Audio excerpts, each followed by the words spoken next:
Hola Claudia, buenos días, atento a sus preguntas. Doctor Donoso, parece que se abre un diálogo muy importante y quizás histórico en nuestro país entre Yacu Pérez, el candidato de Pachacutic, y Guillermo Lasso de la Alianza Creo PSC. Yacu acepta el diálogo que pidió el candidato Javier Hervas, pero pidió que Lasso lidere el conteo de votos para que a todo el mundo le quede claro y que sea transparente el proceso electoral. Y Lasso finalmente acepta. Hoy se van a reunir a las 11 de la mañana en el Consejo Nacional Electoral. ¿Qué nos dice todo esto? Primero, toda la semana intensa que hemos vivido en ver quién gana a quién y la verdad es que el porcentaje es mínimo. Así es, yo creo que la palabra clave para entender todo esto es la palabra contexto. Es decir, a la política no hay cómo entenderla solo en el resultado, solo en un suceso, sino que hay que ver todo el proceso que sucedió. Es decir, los resultados electorales, digamos, tienen padres, y esos padres son varios hechos que han sucedido no hace 20 días, no hace 40 días, sino hace 3 años, 2 años, 4 años, ¿no? Y en ese sentido yo creo que hay que regresar a ver, me parece a mí, a 3 hechos fundamentales, ¿no es cierto?, que son las seccionales del 2019.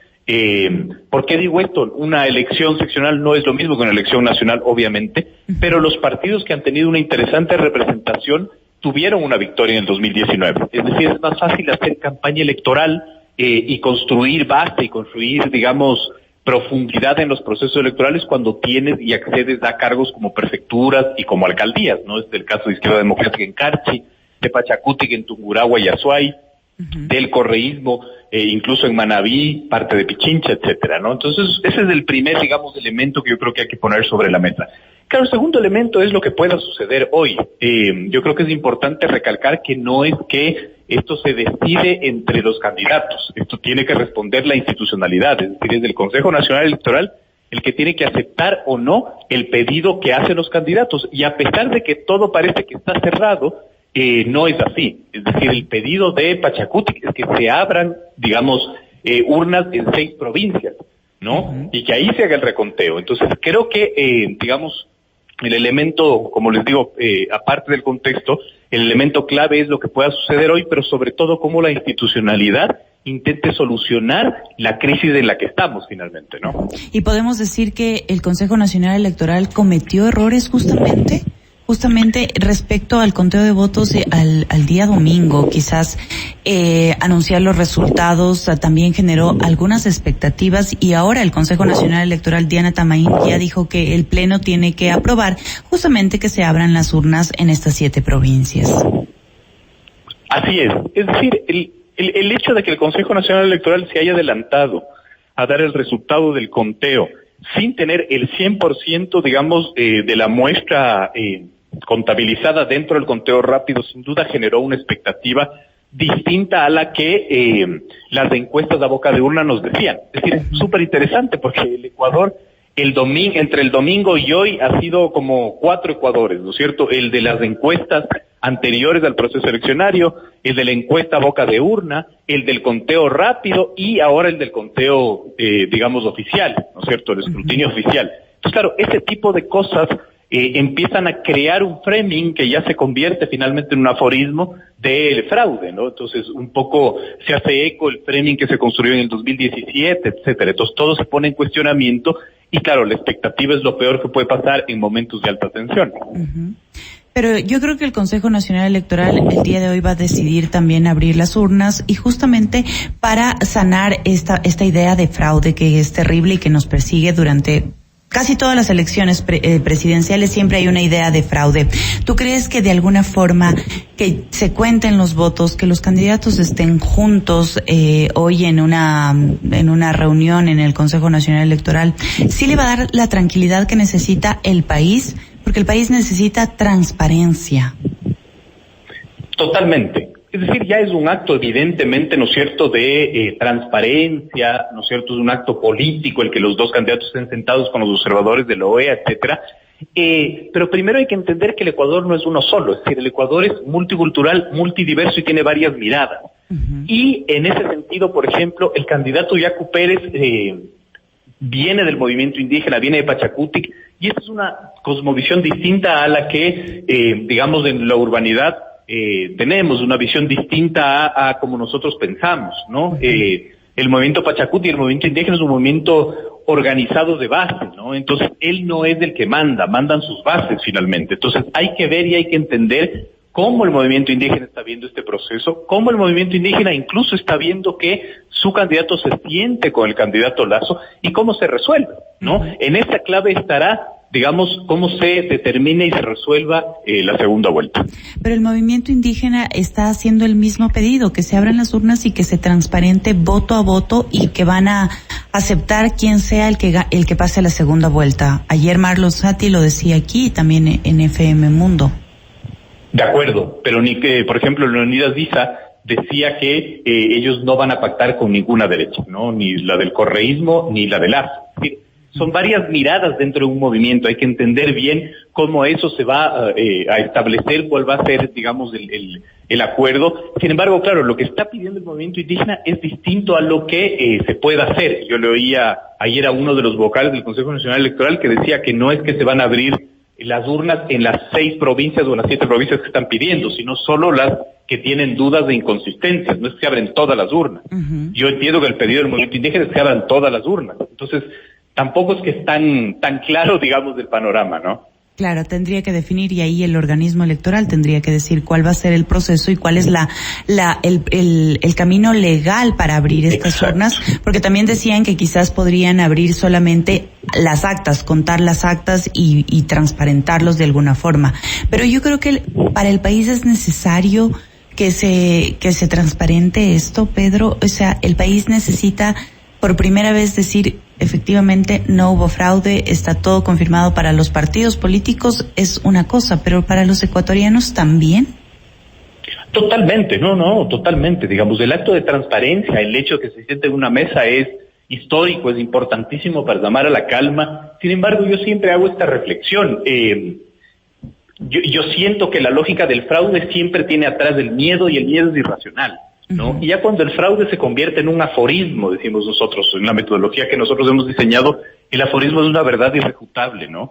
Entonces, claro, cuando está en el ambiente, en la noción de fraude, cuando se cree el framing de que hubo fraude, a veces ni siquiera las acciones logran desmitificar ese proceso, ¿no? Es decir, por más de que tú cuentes voto a voto y todo el mundo vea que está todo en orden, siempre hay la suspicacia o siempre el mito, digamos, le gana la realidad. Entonces hay que entender mucho cómo se va a poner en escena, ¿no? Esta frase de, digamos, a los hechos hay que defenderlos porque no se defienden solos. Eso es súper interesante, ver cómo se pone en escena y cómo se logra desmitificar este fantasma de fraude que en las 48 horas anteriores ya está rondando fuertemente, ¿no?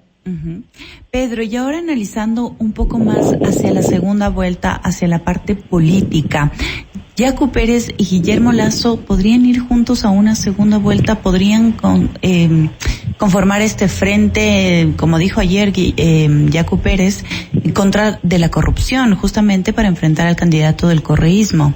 ¿Cómo tú miras esto que, como tú nos habías dicho, dentro del movimiento indígena tampoco es que es tan fácil, porque las bases funcionan diferente que el movimiento Creo, seguramente? Totalmente de acuerdo. Como les digo, todo depende de lo que sucede en las siguientes 48 horas, ¿no? Es decir, si es que se logra revertir el mito del fraude, yo creo que es posible una alianza, y no solo a la segunda vuelta, sino también a la gobernabilidad en el legislativo. No nos olvidemos que Pachacuti, Izquierda Democrática, son bloques muchísimo más grandes que Creo, y que podrían, digamos, en una alianza con Creo y el Partido Social Cristiano, poner incluso presidente de la Asamblea, ¿no? Entonces, claro, no solo tiene que ver con el 11 de abril, sino tiene que ver con la gobernabilidad en el legislativo. Pero todo depende de lo que sucede en las próximas 48 horas. Es decir, si es que en el movimiento indígena y en los votantes de Pérez no se logra desmitificar el gran mito de fraude que el mismo movimiento construyó, va a ser muy difícil que esos votos, ¿no es cierto?, vayan para Lasso. Es lógico, es decir, si yo culpabilizo a Lasso del fraude, yo no voy a ir a votar por él, ¿no? Es una hipótesis que habría que comprobarla, pero tiene un poco de sentido. Yo votaría o nulo o esos votos migrarían directamente al correísmo, ¿no? Y justamente hablando sobre el tema de la gobernabilidad, dentro de la Asamblea Nacional vamos a tener algunas minorías o bloques un poco mayoritarios, pero no vamos a tener mayoría absoluta. Respecto a eso, ¿qué papel está jugando la izquierda democrática? Porque vemos también a un Javier Hervas que sorprende en estas elecciones y que además es la persona que llama a los candidatos al diálogo para formar un frente. También podría ser en esta alianza Yacu Pérez de Pachacuti, Guillermo Lasso de Creo PSC y también Javier Hervas de la Izquierda Democrática. Primero, yo creo que hay que diferenciar y divorciar el fenómeno Hervas de la Izquierda Democrática, ¿no? Es decir, claro, usted va a decir, este señor está loco con lo que está diciendo, sí es su candidato, pero no son lo mismo. Es decir, no nos olvidemos que la Izquierda Democrática tenía otro precandidato hace 5 meses, hace 6 meses, ¿no? Correcto. El señor Hervas, digamos, fue el candidato de último recurso y de último minuto. Él mismo lo ha dicho, si yo no soy afiliado a la Izquierda Democrática. Entonces hay que ver primero cómo se consolida ese liderazgo. Si es que Hervas en efecto va a ser el líder de la Izquierda Democrática o no. Y lo segundo es, claro, yo le veo mucho más cercanía a la Izquierda Democrática con Pachacutic que a Pachacutic con Creo, ¿no? O a la misma Izquierda Democrática con Creo. Como eso depende del elemento de crisis, de cómo se resuelva, para mí, claro, es mucho más fácil que exista ese bloque, ¿no es cierto?, que sea de una u otra manera importante. Pero claro, si ponemos en números, si hay una alianza Pachacuti-Izquierda Democrática, más o menos llega a ser igual al bloque de UNED, ¿no? Entonces, claro, veremos cómo se consolida finalmente esa alianza, cómo la Izquierda Democrática puede sentarse a hablar con Pachacuti y cómo incluso podrían ellos abrir las puertas para llamar a otro bloque, que es el que más interesante me parece, que son estos bloques pequeñitos de asambleístas de otros movimientos o de movimientos locales que suman igual una importante votación, ¿no? Pero la idea más Pachacutic y más los movimientos locales tampoco logran una mayoría. Tampoco logran, así es, tampoco logran una mayoría. Sin embargo, son claves finalmente para poder abrir las puertas del Partido Social Cristiano, ya creo, y con eso podrían de una u otra manera ya tener una mayoría, ¿no? Pedro, sin embargo, podríamos decir que Javier Hervas sí se constituye en un líder político. Como tú dices, quizás la Izquierda Democrática y Javier Hervas son dos cosas diferentes, porque él mismo ha dicho que no es parte del partido. Pero sí se constituye en un nuevo líder, en una nueva fuerza política. O sea, lo difícil de mi trabajo es que uno tiene que hacer lecturas a cada hora en este país, que cambia día a día y minuto a minuto, ¿no? Por lo pronto sí, y yo creo que el reto que tiene Hervas, si quiere proyectarse como líder nacional, será la intrascendencia y la fugacidad.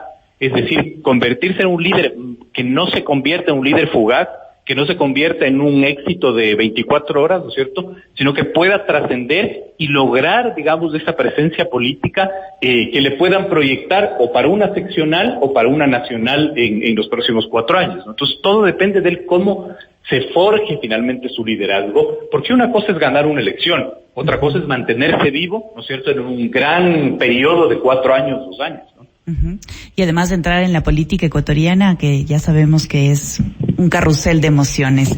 Pedro, ahora analicemos el otro lado. ¿Qué pasa con Andrés Arauz con todo esto? Con la alianza que podría existir, o por lo menos con este acercamiento entre Yacu Pérez de Pachacutic y Guillermo Lasso de Creo.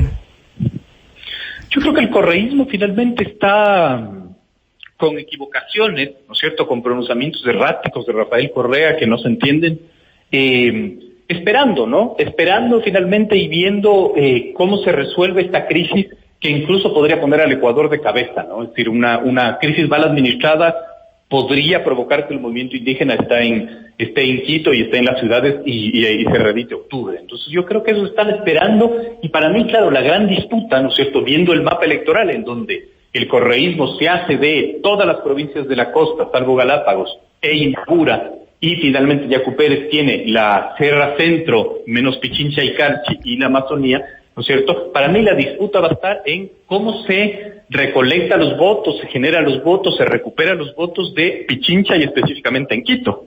No, es decir, en Quito, digamos, es un fenómeno súper interesante, porque en Pichincha y en Quito gana Lasso primero, y no es que gana Arauz segundo, sino que gana Hervas segundo. Entonces hay que ver cómo ellos ponen en escena su campaña y logran de una u otra manera captar esos votos porque creo que ahí va a estar, digamos, la disputa, ¿no? No creo que hagan el esfuerzo de intentar captar los votos de la Sierra Centro de la Amazonía, que están claramente ya, digamos, calificados con Pérez, ¿no es cierto? Sino que yo creo que la gran disputa va a estar en Quito. ¿Pero crees que de alguna forma se siente debilitado justamente el candidato del correísmo? Yo veía que Javier Hervas ponía en Twitter este llamado a la unidad y todo eso, y él le respondía primero.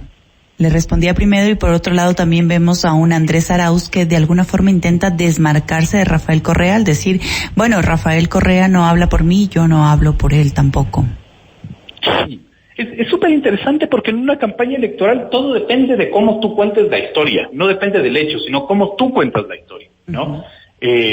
Y claro, aquí se ha intentado construir el framing de que el correísmo es el gran derrotado, y yo me siento a ver los números y no veo que hay una derrota. Es decir, pasó a segunda vuelta el candidato del correísmo con 32%, es decir, una diferencia, ¿no es cierto?, amplísima con el segundo, cualquiera que sea, y tienen finalmente la más importante minoría. Es decir, quien diga que el correísmo perdió no está entendiendo, o quiere darnos otro mensaje en ese sentido, ¿no? Uh-huh. Que nos guste o no nos guste, eso es otro cuento. Pero claro, yo veo que todo va a ser construido en cómo ellos hagan la campaña, y claro, a mí también me dio esta sensación de que Arauz de una u otra manera está intentando construir ahora su propia imagen. ¿Y por qué construir su propia imagen?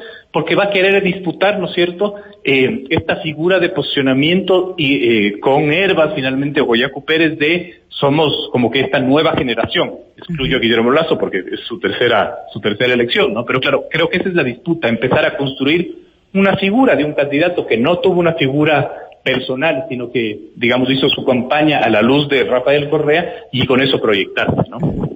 Pedro, para cerrar esta entrevista, una pregunta más. ¿Los votos se endosan?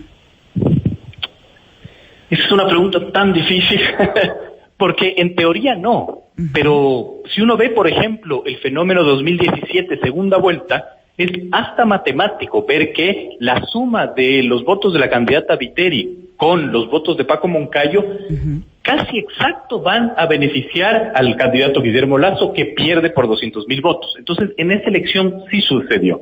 En esta elección es distinta, evidentemente, porque hay otro contexto, pero hay que ver, aún nos faltan muchísimos datos para analizar de cómo queda la votación, qué grupo etario votó por quién, incluso para desmitificar cosas, ¿no? Qué región votó por quién, ¿no? Entonces es de una u otra manera necesario aún tener mucha información para poder llegar a esa conclusión.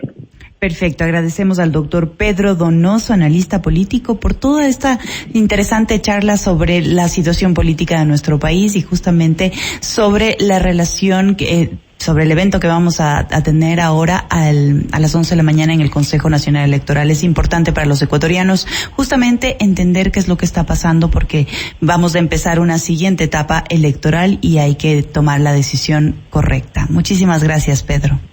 Mil gracias, Claudia. Buen día. Esto es Notimundo al Día, siempre bien informados.